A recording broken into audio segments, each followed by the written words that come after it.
right, welcome to the Dead Love Some Pizza podcast. We might hear an occasional dog bark or a lawnmower going out your window, right, Laura? Yeah, my family is not cooperating with me right now. Have you noticed that I've been making an intentional effort to say Laura and No, I don't and notice not the Lara? difference. Lara. Yeah, Start paying attention. Like just now, didn't I say it? I was like Laura? you did. You said Laura. Like the Lorax. I've been thinking about the Lorax and it's Laura, not Lara. I don't care. You know, the thing that made me really think about it recently is I think I was voice texting or something where I said your name and it's the voice text spelled it Lara. And I was like, oh Yeah. my God, I do say Lara. I guess that for some reason that was confirmation that I don't say it correctly. Yeah. So I saw that somewhere. I think it might have been the podcast or something where it put the subtitles there and it said maybe Laura. that's what it was because I remember seeing so we'll see when we go look at Yeah. the show notes now if it says Laura and Lara multiple different ways being spelled. Yeah. So that would be fun. How are you? Good. How are you? I'm good. I'm trying to wake up. It's 7 a.m. here and 6 p.m. there. Yep. Yesterday? Yeah. Yesterday. Yeah. Yesterday. It's yesterday It's right now for you. Wednesday here. Yes, and it's Thursday morning, 7 a.m. So I am having my morning coffee and my water. Yeah, good to go. Awesome. Feeling better. Good. I'm glad. Yeah. How's your family doing?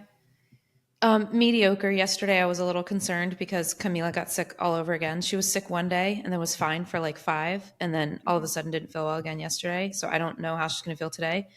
And then my husband's been sick for the past 2 days, but he seems to be on the up today.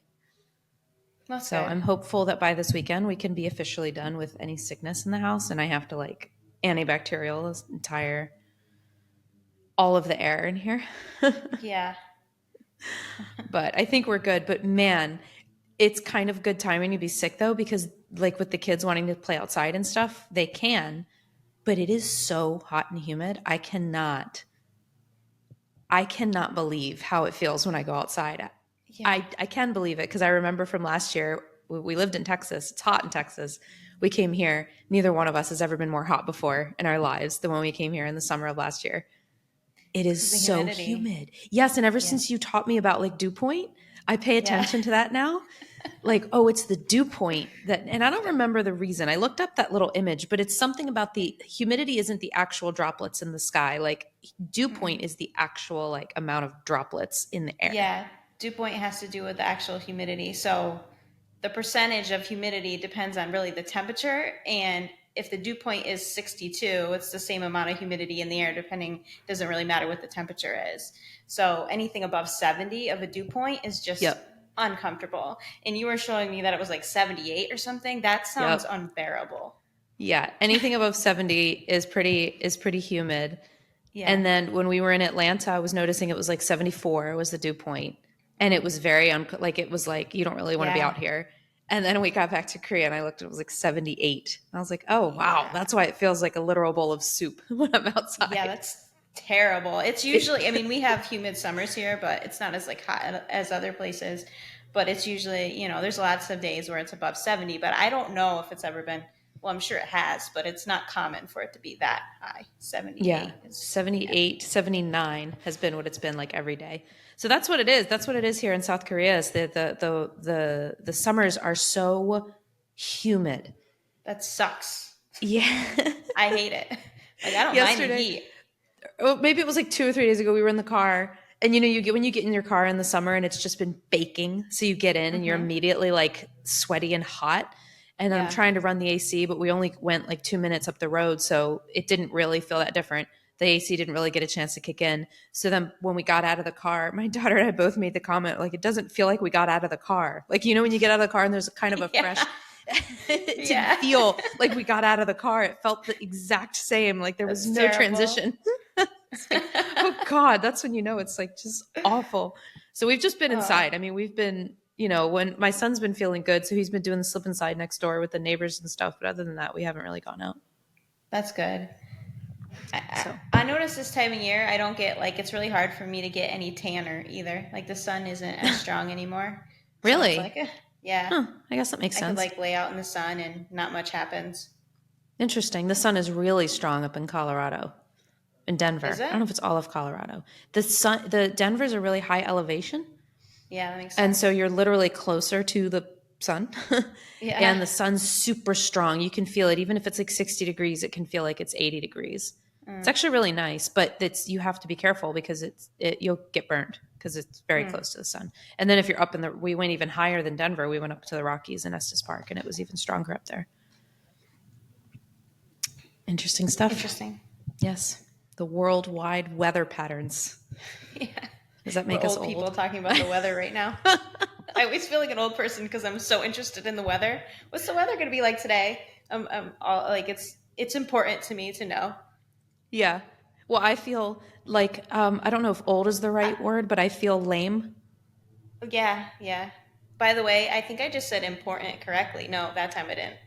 Oh, The first time I think I I did. missed it. I feel lame because if I talk to like a neighbor, if I see somebody out, it's one of the first things like, oh, it's like the things white people say. They say, oh, how's the weather today? Oh. Yeah, But yeah. I do that. I'm like, oh, yeah, the weather. It's like the first topic of conversation, but I actually care about it. I'm not just using it as I filler do. conversation. I actually want to Yeah. talk about it. As an introvert, we don't like small talk, but I am actually interested in the weather. So it might be something I talk about. All right, let's talk about protein. Protein? All right. Yeah. I was reading, because, I'm trying to prepare for this podcast. So I was reading the latest issue of Alan Aragon's research review last night. Okay. And I mean, honestly, sometimes there's some stuff in there that I'm really interested in, and sometimes it's not as much. And this was a study that it was another study on protein timing, like protein timing optimization. And they took trained males. I did kind of like the way that they did it. They gave them the equal amounts of protein throughout, like total in the day. They had equal amount of protein, the two groups that they studied. One group, they gave a like 25 to 30% of the protein that they ate in a day, they gave immediately post workout, immediately pre and post workout. I don't know if it was pre, definitely post. But the other group, they didn't give it within a 3-hour window before and after their workout. Isn't that like So the same essentially, study? yeah, yeah, we've seen this before. There's multiple like ways of doing it. But But this one, what you just explained was the exact same thing. All right, as what? sorry, keep going. The one The exact same study as what? I talked about the other day. Is it? I think so. Keep going though. Where they worked out in the middle of this 6-hour window and they didn't feed him protein on either end. Is that the same one you talked about last week? I think so. It's just a Maybe he different. just reviewed it in his. That's so funny. Yeah, But yeah, it might not be. obviously the results are there weren't any. There was no difference as long There's as no the protein difference. was optimized, right? Yeah. So I wasn't super. I was like, okay, I know where this is going. Maybe because we talked about it last week and I already knew. My subconscious knew the answer. I'm pretty sure that's the exact same study. It's just in a different. Yeah. I mean, I browsed it. I liked that because a lot of times they'll do it only like post workout, whereas this was like pre workout also. So it was Yeah. like a 6-hour window, 3 hours before and after. So I liked that part of Yeah. it. But same stuff as long as protein is optimized throughout the day. But I saw a part of it where it says that for these people, their protein was optimized around 2 grams of protein per kilogram of body weight, which is slightly higher than I think I expected.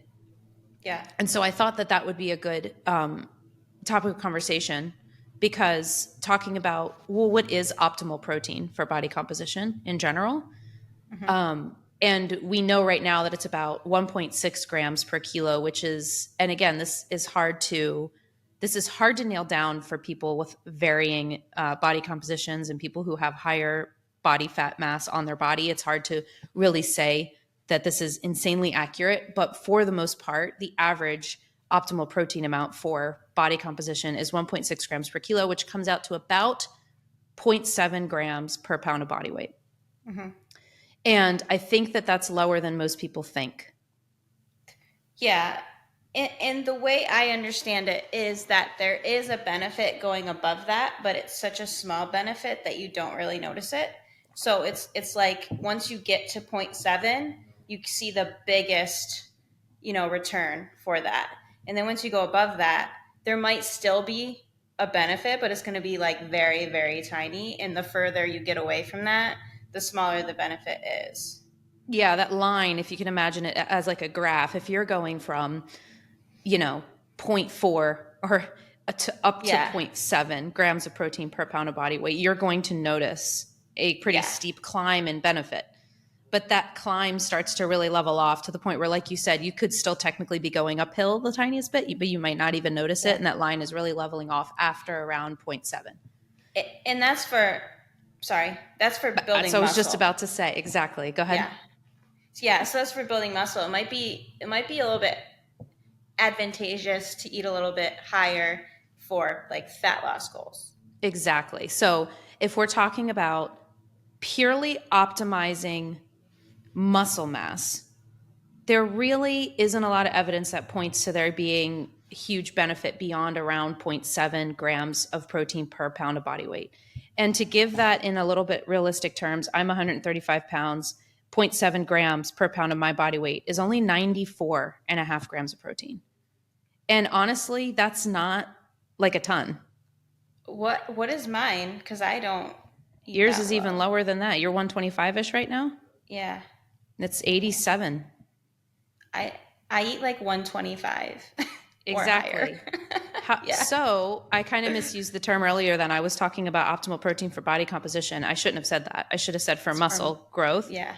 And I mean, also body composition. But if we're talking about body composition leaning towards maybe optimal for body fat loss, which was what you were about to talk about, Yeah. what are your kind of thoughts around optimal protein for that? I don't know if there's like an optimal amount, but the more the better. you Why? know, I mean, I know why. because Because I'm elite in this yeah, because you're conversation. elite in that. Well, for one, your body doesn't like to store protein as fat, like carbs and fat. So if you overeat protein, that generally doesn't happen. But also, it has a higher thermic effect. So you burn more calories digesting it than you do carbs Exactly. and fats. Yep. So there's a higher thermic effect of protein, meaning that your body actually burns more in digestion alone of protein than any of the other macronutrients. So that alone is going to, it's what is it? It's oh my gosh, my numbers are escaping me. 20 to 30% thermic rate, meaning that if you ingest 100 calories of pure protein, your body's going to burn 20 to 30 of those calories essentially in the digestion of it alone. Whereas with carbohydrates, it's 5 to 10, and fats is 0 to 3%. Meaning if you eat 100 calories of pure fat, you're going to burn somewhere in the nature of 0 to 3 calories of those 100 in digestion alone. So protein has a really high thermic effect, and it doesn't get stored as fat, but it has the ability to keep you satiated. So that power duo right there. And remember, we went to that nutritional conference in Florida, and one of those studies that guy stood up on stage and told us about was this one where they overfed people by, I think it was in the nature of 800 calories. And overfed means above the amount that they were already, I don't know if they were eating at deficit calories or maintenance calories. Do you remember? I think it was probably maintenance. It's probably maintenance. And they overfed one group by 800 calories. So if one group was eating 2,000, the other group was eating 2,800. And the group that was eating 2,800, the 800 plus calories was pure protein. Yeah. Those 800, and so that must be miserable. Can you imagine just like pure You must Greek be just yogurt? downing shakes. Yeah, downing shakes, pure Greek yogurt, just chicken breast. Tuna fish straight out of the can. Yeah. Not drained to give you some juiciness, But and I don't remember the exact results of this, but I remember that those people not only didn't gain any additional body fat, but I think they actually lost a little bit more body fat. Yeah, I don't know if it was that one, but I did see a study where that happened. They overfed people, and they ended up losing. Yep. Even though they were eating that many calories more, I don't know what it was, but they end up losing body fat. Yep. Crazy. Which makes my brain always likes to like picture things. I like to like draw pictures in my mind. So to naturally, because it helps me understand it, almost like diagrams and stuff. So I start to to redraw this picture in my mind that it's not really so much then about calories in my mind. That's what I start to think. Well, then it's not really about calories. It's about carbs and fat. And not that carbs and fats are bad at all. You need them for various reasons. But when it comes Yeah. to body fat gain, it's really about the percentage of your calories that come from carb and fat grams. And Yeah. almost if we could just track those, like just pay attention to the carb and fat grams and make sure they stay under a certain amount, then you could almost eat as much as you want if everything else is coming from protein. Yeah. It's just Right? hard to overeat that much protein It anyway. is. It is. And then there's a lot of, a lot of people don't want to because it's hard. It's hard to find. It's more expensive. There's not as delicious. It's not if if it doesn't have any fat in it, if the protein doesn't have any fat or carbs in it, it's not as delicious, like period. No. So it is, but there's some ways that we can get creative with that too, because you have people who are so paranoid about calories and going over calories and all of these things. So I typically tell my clients, like, if you're still hungry at the end of the day, or you don't feel satiated, or you want to continue to eat, but you also really, really care about your body composition goals, you can still eat, but like you can get kind of creative. So I see people doing things like, this doesn't interest me, throwing protein powder and ice in a blender and just whipping the crap out of it until it turns into this like frothy substance that you can just spoon into your mouth. And it just tastes like protein powder. I can't Yeah. imagine that would be very delicious, unless you have a really delicious protein powder, but it fills your belly, Yeah. eating a little I Greek can't. yogurt. I can't have just plain like whey protein. It will mess up my digestion. Really? Yeah, I don't. I'm assuming when I because I put it into like a smoothie. I'm assuming when I do that, it slows the digestion down, Yeah. so it doesn't bother me as much. Because if I just eat it by itself, I won't feel good. Well, there is a thing as the protein farts. Yeah, I People don't drinking generally whey and get getting those. gas. That's good. Yeah, I'm glad to know that. yeah. That's. I would feel like maybe there's something wrong there if that happens. It's very common, people who drink whey protein powder getting gassy. Yeah, And I think maybe it's similar with eating it by fiber, itself. whereas yeah, eating it by itself, or I think when you're not used to Mm, having a certain amount of protein in your body, just your body's reaction to it. It's like when people start to eat more fiber, which I have an interesting topic okay. that just made me think of. But yeah, that was essentially it. I wanted to chit chat about protein and body composition, and I'll wrap it up. Remind me about fiber digestion in like 2 Okay. seconds, because I have a funny conversation I had with my mom. I don't know if she'll listen to this. I don't know if she'll care. I hope not. It's going to be fun. My mom and fiber. Let's talk about it. But anyway, to wrap up the protein body composition, for maximal, obviously, muscle, zero point 0.7 per gram per pound of body weight, but higher is going to likely be better in terms of body composition as well for other reasons. But then there's always like trying to find that sweet spot with where an individual feels comfortable based on ethics, because a lot of people have ethical reasons. They don't want to eat too much protein, monetary, deliciousness, all this stuff. But it is Yeah. definitely kind of an evolving conversation. But I like that we're not, I like the number of zero point 0.7 per pound of body weight, because I am one of those people where I have this little ethical thing in my mind about the amount of protein that we eat. There's lots of reasons. We're not going to go down that rabbit hole, but this makes me feel a little better. Like in going into massively growing my quads, I can be rest assured that at 0 0.7 grams per pound of body weight, I have a solid chance at beating you. You know what I mean? Yes, yeah, that's true. Yeah. As I'm eating one at least, sometimes more. Yeah. Well, then the other thing, and this I have to keep going, but here's another thing I think about though is, as we pass 35, the age of 35, muscle protein synthesis starts to take a dive and muscle mass takes a dive. I don't think muscle mass has taken a dive for either one of us because of how we train. So that is a huge benefit of starting to train before. Doesn't mean you can't build muscle after. It does become a little harder. You definitely should build strength train if you don't already and you're past 35 and you feel like you're past that window. You're not. You can build muscle. But we're in this, maintaining and building muscle mass. I would argue that there is probably a reason why people further on, would you agree? Like beyond 35, 45, 55, to kind of push that window of protein a little bit higher than the 0.7. Yeah. especially Yeah. if you're not. I like to start at numbers that feel very comfortable. So starting at like a 0.7, but if we're not seeing the progress that we want, pushing the upper limits of that. Yeah. Yeah. I sometimes, there's two strategies I have. Sometimes I give people the lower goal to make it easier to hit. And sometimes I give people a higher goal because they don't seem to hit the lower goal. And if I give them a higher goal, they'll hit where I want them to hit. Yeah, it totally depends on the person, right? So it depends on the person. Yeah. Yeah. Yeah, you could have somebody that like, you're trying to get them to eat 100 and they're consistently Yeah. eating 80. And you're like, I Yeah. really need you to try to get to 100. 100's a really, really like, this is a moderate It's doable. number. Doable. Totally Yeah. doable. So then if they're consistently hitting 80, like one week you could just go right up to 150. And they're like, what the heck did you do to me? Yep, let's do 150. Yep. And then they're consistently getting 100. Oh, look at Yep. that. Good job. That's all I wanted. Yep. Yeah.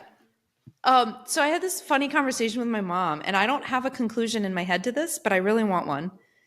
Her new husband, so she's got married. She's one of the reasons that we were in the United States in the first place on the trip. She got married up in the Rocky Mountain National Park in Colorado to an awesome guy. I love him so much. I think he's such a good fit for her. His nutrition is so beyond what you and I are used to eating. His and he's good. He's healthy. He's active. They go skiing together. They do all kinds of activities. They hike. He feels good. He uses the bathroom once a day very regularly. But my mom is like, I don't see how he gets more than 5 to 10 grams of fiber in a day. His breakfast is usually an Entenmann's coffee cake, those prepackaged coffee cakes with some coffee. And then she says that he oftentimes doesn't eat again until dinner.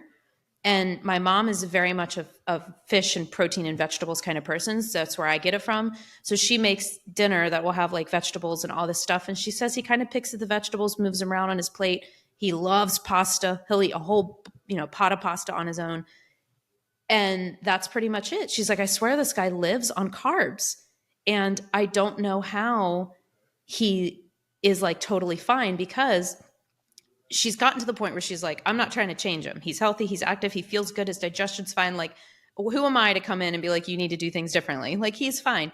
But there was a period Yeah. of time where she's like, you really need to eat more vegetables, you need to eat more fruit. He doesn't even like fruit. He picks blueberries out of things. Like, so beyond like what I can even wrap my head around. I'm like, what? But when he does try to eat more vegetables or more fruit, he goes to the bathroom like 3 times in a day. He's up in the middle of the night. Like, there was this one story that she told me. I hope she doesn't listen to this. Where she made pasta, but she made the banza like chickpea pasta, and he didn't know. And so he ate like the whole pot of the pasta. He would not really, but like a lot of it. He kept going back like for seconds and thirds. He was like, "Man, this is really good. Like, you must have done something different. I'm really enjoying this." And Oh did you do no. something different? And she was like, the only thing is the type of pasta. And he's like, well, what do you mean? What is the type of pasta? She's like, oh, it's this Banza chickpea pasta. And he went, oh no. And she was like, what? He's like, it's like made with beans. And apparently he was up like 3, 4 times in the middle of the night from Oh that. God. And she's like, yeah. And then when he stops trying to eat vegetables and stops trying to eat fruit, he goes back to just using the bathroom once a day. And like, what is that about? I think that's just his body's not used to it. If he eats that way all the time, he has to slowly work it in. He But I has to guess what have would like, be exactly slowly work it in, your gut's not used to it. But then why, if you're already regular, then why do it? for the fiber. Yeah, but why? The question I was asking, Yeah. like, are you saying you should eat it for the fiber? Yeah. So for I somebody mean, who doesn't, there's no thing they can pinpoint as to what they want to like necessarily improve. It's not like, oh, I'm yeah. constipated or my digestion doesn't, everything feels good. I'm active. I have plenty of energy. Why do I, that's because that's a question he says, why do I need to change? I feel great. Do you think he'll feel great 10 years from now? I wonder. Yeah, I don't Yeah. know. I don't know. That that kind of reminds me of something that, like, I don't know. It's a longer topic, but I was just thinking about this today actually. I've been having these really bad headaches And I used to get these all the time. Like I used to have bad headaches all the time. And they come in like spurts sometimes where it'll be like weeks at a time. And it's been raining a lot here, and sometimes that makes it happen. But today it's been nice, so I don't know. I had a really bad headache today. And but lately, like more recently, I don't have that as often. And there's so many things that I have so many ailments that don't bother me as much anymore. Like that's one. Like allergies. My allergies are barely a problem anymore. I used to have like sinus issues all the time. Um, just a ton of different things that I used to have issues with. And I swear the reason why I don't have problems with most of those things anymore is because of the way I eat, Mm-hmm. because I eat so many fruits and vegetables. And like this last couple weeks, I haven't been eating them as much as I normally do. And I swear if I have been, those headaches wouldn't be bothering me. And I'm not Mm-hmm. saying like not eating them is causing the headaches, but if I was eating them, it would probably have prevented the headaches. Does that make sense? Yeah, you're a huge believer, you're a huge believer a lot, partly because obviously there's evidence towards, but also because of your own experience in like the protective properties of the nutrients in like fruits and vegetables Yeah. and all of that stuff. Yeah, exactly. And I'm like, I don't know. I just eat. Like we laugh about how I eat and how like there'll be certain days where I'm like I like remember when I said to you like I was eating like a Ninja creamy ice cream or something and Mm-hmm. I was like it's really good. I like that as protein. I'm like, but I think it was when I was in a cut. I'm like, but sometimes I feel like man, I shouldn't be eating this right now because I haven't eaten enough fruits and vegetables. And you were Mm-hmm. laughing and you were like, I never get that. Never feel like that when I'm eating that. Anyway, I don't have that. Like, I'm not like that because I'm like a snob. I'm not like a food snob. It's not like like look at other people and go, oh, what are you eating that for? Or whatever. It's more just because I know that when I eat these foods, I feel so much better and I don't have all those issues. And my point is that I was getting to, I guess, is that if I was him and I didn't have any issues, I don't think I would eat as healthy. Yeah, I actually don't think I would because because I wouldn't another have the another reason thing to. that my mom says is because for my mom, she's gone through phases of her life where she's tried really hard to eat oatmeal for breakfast. I don't know. And Yeah. every time she tries, she can't because she has a sugar crash. She's like, it doesn't matter if I pair, because she eats avocado and egg every morning. And when she eats avocado and egg with like just a little bit of carbs, like a little bit of a tortilla or something, she feels fine. But if she adds oatmeal to that, she gets a sugar crash. She's like, no matter what, if I eat oatmeal in the morning, I feel shaky like 2 hours later. Mm. Whereas he's eating this Entenmann's coffee cake with nothing else and he feels fine. And she's like, I don't understand how he doesn't have. And so it's almost like looking at it going, I do everything right. And if I don't Yeah. eat enough fiber, I get constipated. And if I eat oatmeal for breakfast, I get a sugar crash. You do everything wrong. I don't want to say it like that, but just for comparison, and you Yeah. feel fine. But in fact, if you try to eat more vegetables and fruits, you feel awful. Like what? That's funny. Yeah. You know what? This reminds me of Wayne though, because Wayne eats like that. Like Your he husband. doesn't eat.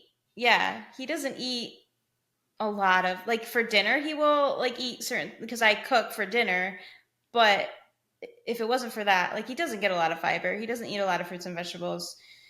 He eats a lot of carbs. He's a carb person, Yeah. and he's like he never has any issues with anything. He's always like really the only thing he ever gets is indigestion once in a while, but he's always had that from like when he was and it's actually gotten better. It used to be worse when he used to drink a lot of diet soda. He stopped drinking diet soda and that went away. Um, but we didn't know, he ended up having to get his gallbladder out Oh, that's right.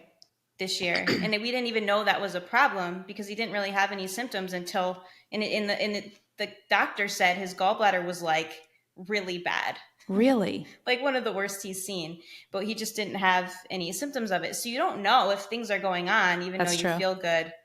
There could be something happening. Yeah, that's true. Obviously, I don't wish that, but I just find it really Oh interesting. no, no, And it yeah, also it it is also interesting. reminds me. It kind of the thing that I think about is I remember being on the way home from a road trip to see my husband's family in El Paso when we lived in San Antonio. It's like an 8-hour drive, and when we would drive to El Paso, we would usually spend like a long weekend. And when the kids are with their cousins, like almost all rules go out the window. Like they're not really sticking to bedtimes. They're forgetting to drink water. They're eating whatever they want. Like the kids are all like going to get a pack of gummies and splitting it, and they're stopping at Whataburger for lunch. And we're completely out of routine. And almost every single time, because we would do this pretty regularly when we lived in San Antonio, we'd do it, multiple times a year.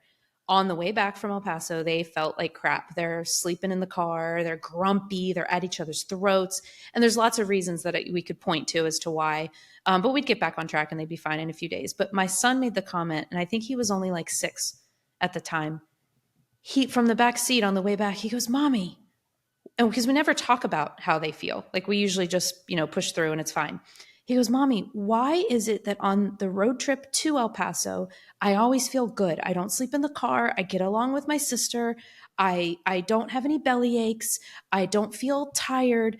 But when I'm on the way back from El Paso, I feel bad." And he was like, "I feel mad and I feel tired and my belly hurts and I feel thirsty." And I just was laughing because I was like, well, so we talked about, sleep, nutrition, hydration. Those are the 3 things we always talk about. And we're missing all 3 of those. So we just had this mother-son conversation about all of that. And not just mother-son, Donovan was in the car too, and we were kind of pinging off of each other.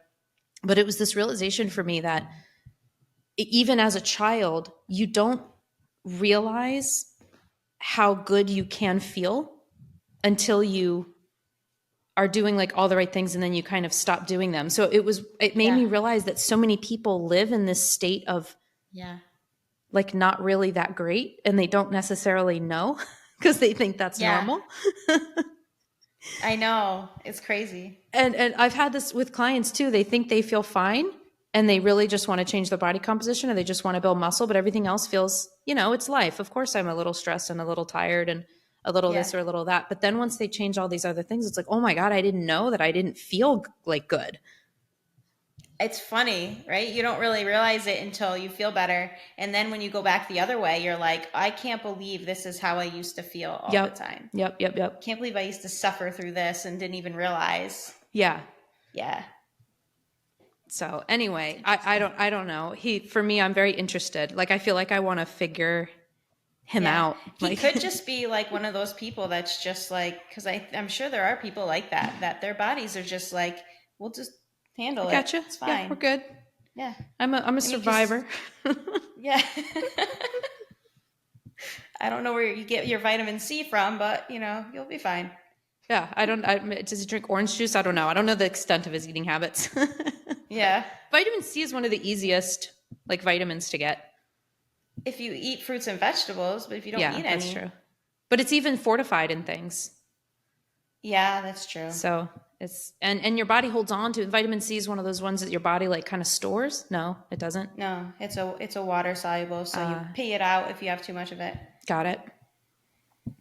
C's and B's you pee out. Oh. A, E.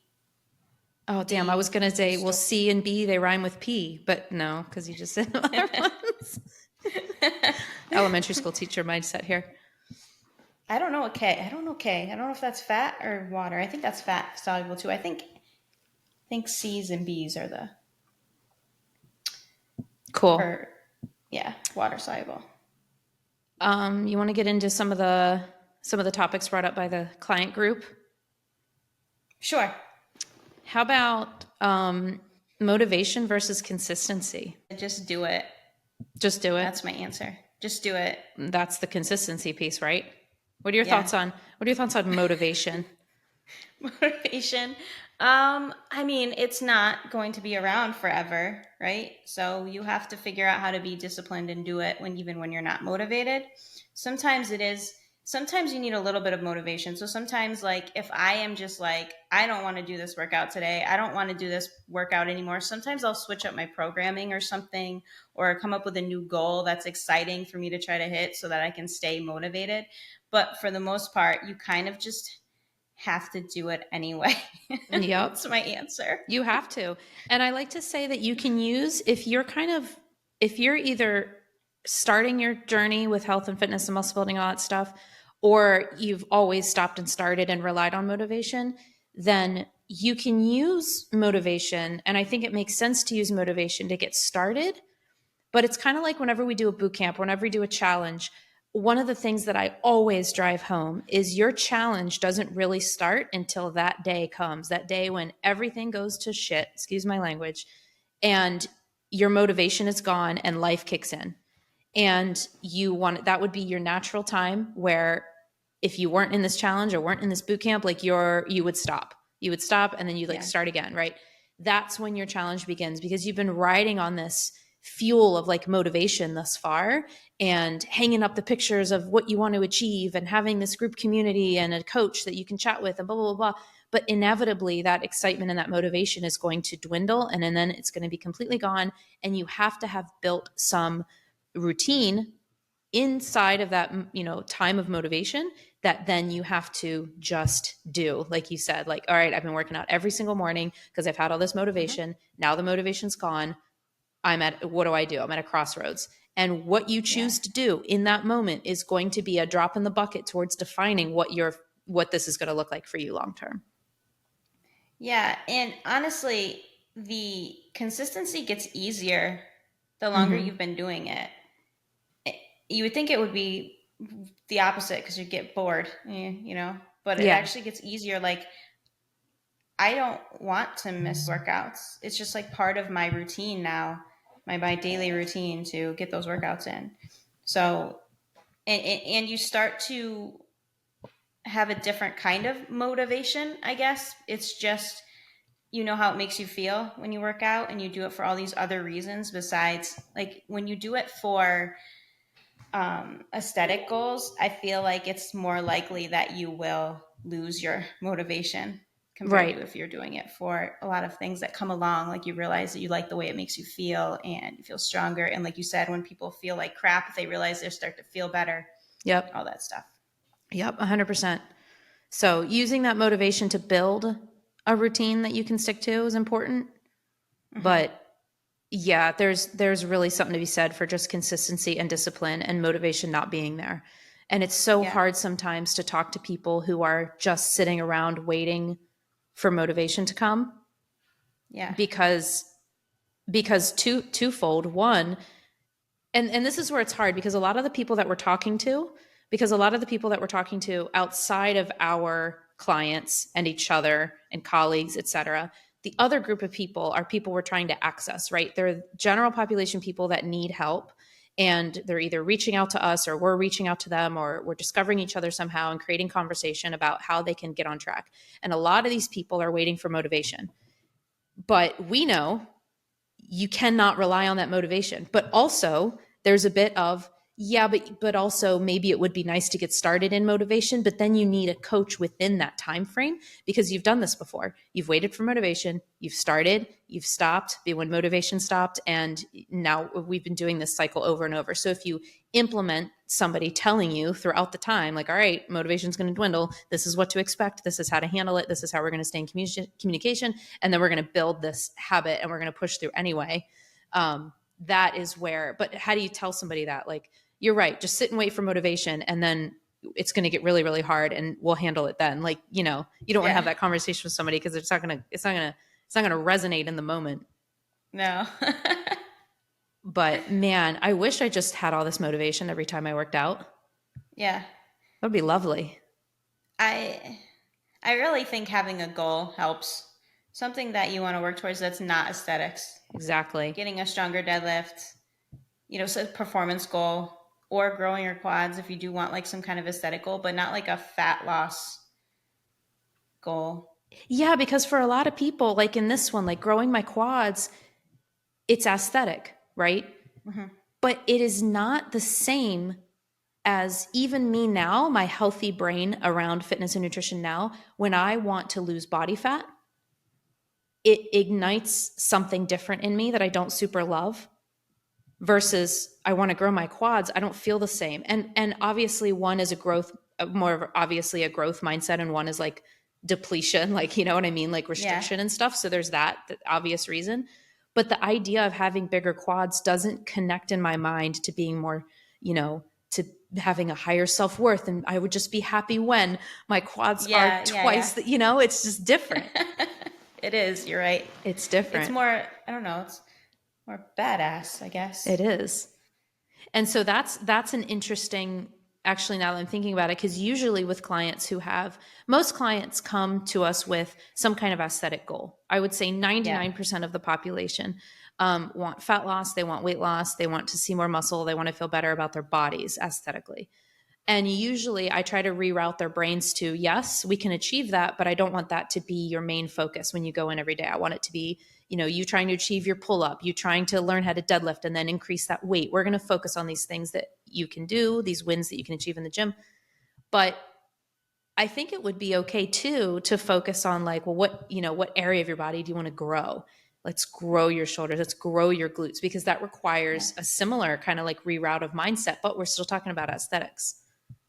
Yeah. You can Yeah, still it's different. speak to that. Yeah, you can still speak to that desire in them to like look a certain way. Yeah. And plus, that's what I mean, if you're in your workout, you can really work a lot harder if you're like, I really need to grow these shoulders or Yeah. whatever. Grow, baby, grow, instead of just going through the Yeah. movements, really feeling that Yeah. to failure and that burn and that, Yeah. your body really needs. And then you have to eat. You can't be eating 1,500 calories a day. No. No matter how much you burn in the gym, you're only going to get so far. Yeah. And so I like the idea that those kinds of goals, whether they're strength based or growth based on like actual muscle growth, that they force your brain to view food differently. Because if you don't, you won't get anywhere. Mm-hmm. And then when you're forced to view food differently and you actually eat more because you're actually need fuel and calories for this goal that you have in the gym, and then when you notice that your body actually starts to look a little bit better, I don't want to necessarily say better because I'm not necessarily comparing you, but you are usually comparing you, right? And you start to notice these changes in your body that you've been wanting to Yeah. see, that restriction has not been doing. That's a Yeah. cool. That is my favorite when people realize that, like, oh my gosh, my scale weight hasn't changed. I've been frustrated. It's been going up and down these same 3 to 5 pounds, but I'm eating more. I'm doing all the things. And then they look at their pictures and they're like, oh, whoa, wait a second. Yeah. That's cool. Yeah. That is cool. That's my When favorite part. measurements Yep. when measurements go down, but the scale hasn't moved or it's gone up. Sometimes the Yep. scale goes up and they lose inches. Yep. That's my Yeah. favorite. I had a conversation. I was on a call with somebody yesterday who was feeling frustrated because her weight has gone up probably like 8 to 9 pounds. And I already knew. So I asked her, I was like, but you've been really consistent with your pictures. What did you think of those? And she was like, well, they really haven't changed all that much. And I was like, so isn't that a good thing? I was like, you've gained like 8 to 9 pounds, but your clothes fit exactly the same, if not a tiny bit better. Like that's actually huge progress. That means you've gained muscle and you've lost body fat. And she was like, Yeah. oh, he's like, yeah, that's a good thing. In the past, what did 8 or 9 pounds feel like? And then she's like, being reminded. I was like, and it's different this Yeah. time. That's a good thing. So good Definitely. stuff. Let's see, how much time do we have? Probably like a good 10 minutes. How Yep. We're at a about little 15. finding your maintenance calories? How Finding your should, maintenance calories. yeah. How do you usually help a client find their maintenance calories? I mean, there's lots of calculators out there that you can Right. use. But does that always work? No. You have to, I mean, it's kind of trial and error. Yeah. See what your body does. Eat a certain amount. And then if your weight is staying the same for a while, then you know that's around maintenance. But maintenance is also like a range. So it's kind of fun to maybe start somewhere. And then if if your weight's staying the same, then increase it a little bit and increase it a little bit. And if you start gaining, then you're like, okay, that's the top. Yep. What do you look Yeah. for when somebody starts gaining? Because for a quote unquote normal average person, they would see a 1 pound weight increase on the scale and immediately go, oh nope, I'm gaining now. It has to be over a couple weeks. It has to be like week over week. It can't just be like 1 week of gaining a pound because normally when you add in the extra food, you're going to, have all the water weight and stuff like that. So it would have to be like 3 to 5 pounds at least for me to be like, Right. okay, we're in a surplus. Yeah. Yep. That's what I usually say too. Like you said, maintenance is a range and it can be a pretty wide range because you and I both know we can eat upwards of, 21, 2,200 calories and not Yeah. see any change in any direction. And then Yeah. drop those calories down to like 1700 and still not see any change in any direction. Yeah.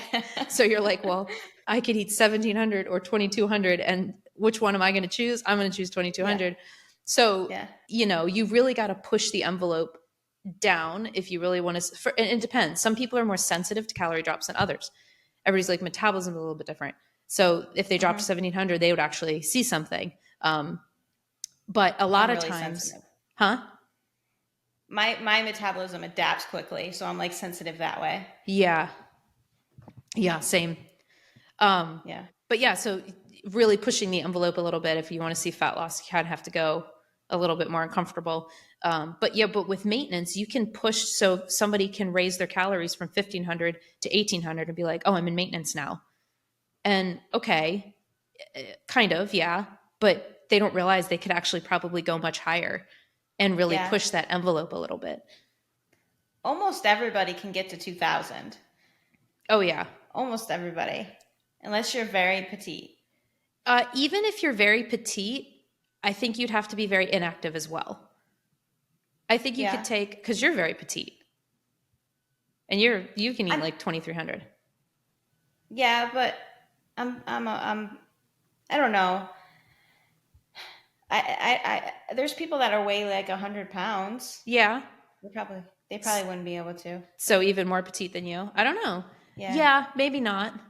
But I think if a very petite 100-pound 5'1" person was training really hard, and also I would argue that a 5'1", 100-pound person should probably build muscle. They should actually probably eat in a surplus. They probably shouldn't even be at maintenance. I'd want them to eat. That's very true. Then I would argue that person could, even if their maintenance is not 2000-ish, they should be eating 2000-ish because that person needs to gain some muscle. And so, yeah, I would argue that, because a lot of times when I get clients who are very petite, it was like a 5 foot nothing, and like not, and usually height has like a lot to do with it, because height kind of determines what a little bit more of what your natural build would be. So even if you're very heavy at a very short height, your lean body mass is still going to be relatively small because you're short. You're naturally small, and so, but even those like naturally small people, I'm always trying to tell them like activity really matters for you. Like getting those 10,000 steps is going to matter even more, because you just really want your activity to be up a little higher, because you don't have a lot of body to maintain necessarily. And so really training hard, etc. But yeah, like you said, almost everybody can be 2000 plus in maintenance. Yeah. When I was eating, remember when I was eating like 150 to like 170 grams of protein, and I think that was when we were doing the competition, actually, when we were competing. That's when I was doing that. I was eating a ton of food. I think I was eating like 2,400 calories then, and my weight was maintaining there. But I was eating a ton of protein. Well, and again, the more protein you eat within that pie, the higher your calories can go. You could eat 28, 29, 3,000. Again, like we're going back to the conversation in the beginning. It is about calories, but it's also kind of not about calories, depending on how much protein you're eating. By the way, that was really hard to eat that much protein. Oh, yeah. That was difficult. Yeah, I can definitely imagine. So for somebody listening, they might think like, oh, okay, well, I'm just going to eat 3,000 calories and make sure that like 1,000 of those are pure protein. You could. Yeah. But it's not going to be fun. No, it's not going to be enjoyable. But yeah, so normally I would recommend, I'm thinking of somebody in particular who, and I've had this happen a lot of times, but people who hear the buzz, they know they want to eat a little bit more, they're tired of living in restriction, they do lift, they do want to see strength and muscle gain, and so they increase their calories, and they're scared to do so. And they do it, they increase them, but they increase them to like 1,700, to like 1,800. And they're like, oh, I increased to maintenance. And I look at that and I'm like, oh, we can go so much further, but they're scared, right?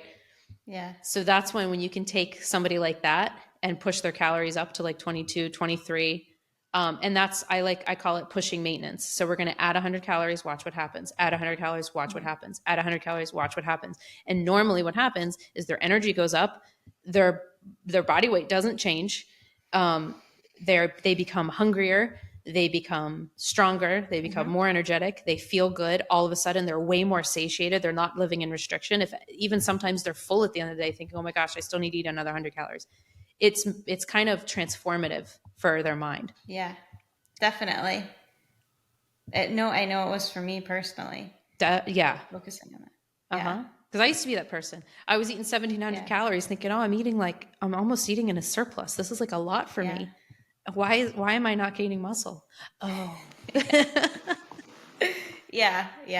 I know. I used to eat like, I don't know, 1,200 to 1,400 calories and just be stuck there. Yep.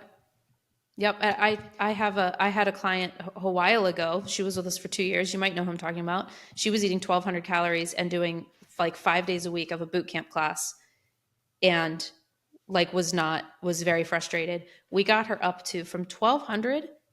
I think her highest calories she went to was like 21, and she was small. She's like she was smaller. I think she was like 5'1". I think she's like your height. She was like 5'1" or something. Got her up. God, how many calories is that? That's like eight or 900 more calories a day. Mm-hmm. And she lost body fat. Yeah. Like not a ton. She didn't have a ton to lose anyway, but she definitely got leaner.